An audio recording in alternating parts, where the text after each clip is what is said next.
السلام عليكم ورحمة الله وبركاته. ازيكم يا حبايب قلبي؟ عاملين ايه؟ النهارده بقى كنت في السوق، قلت اروح اشتري شوية طلبات وكده، وانا ماشية لقيت الراجل قاعد بالخيار الصغير دوت وعمال ينده بره الكبير شوية عنه الخيار، يعني كده لقيته ب8 وب10.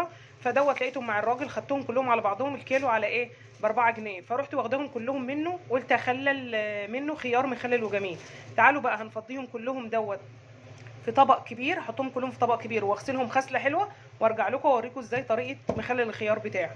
حطيت الخيار في ميه اهو يا جماعه، اغسلهم بقى غسله قوي يا حبايب قلبي، اغسله قوي قوي قوي، اغسله اغسله وارجع اصفيه جوه صينيه كبيره، ونجهز بقى الادوات اللي هنخلل بيها البطرمانات والحاجه. ورجعنا لكم يا حبايبي، انا دلوقتي غسلتهم. شوفوا الخيار صغير وجميل ازاي.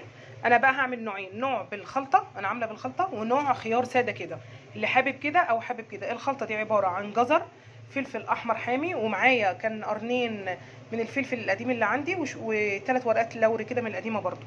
فقلت هعمل بيهم اللي هستفاد، واعمل بيهم الخيار اللي هو بالخلطه والخيار العادي. دلوقتي بقى عندي البطرمانات دي هعبيها خيار وارجع لكم. دلوقتي يا حبايب قلبي رجعتهم كده في البطرمانات كلهم. شوفوا 4 كيلو خيار ب 16 جنيه عمل لي كام بطرمان. نرجع بقى يا حبايب قلبي، انا عاوزه ابو الخلطه الاول. هروح حاطه على الخلطه اللي معايا شويه خل، واحط ملح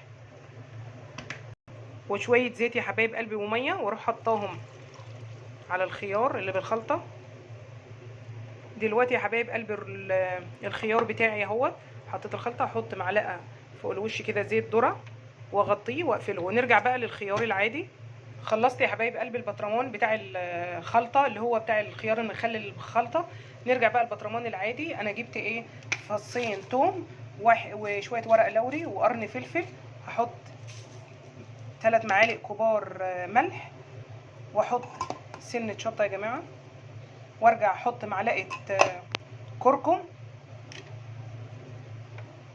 و3 معالق خل، واضيف ميه واقلب واحطهم بقى على الايه البطرمان الواحد. اهي يا جماعه احط الكركم. الكركم ده بيخلي الخيار لونه مصفر جميل كده وحلو وبيلمع. واحط معلقه زيت واحطهم بقى في البطرمان وارجع لكم.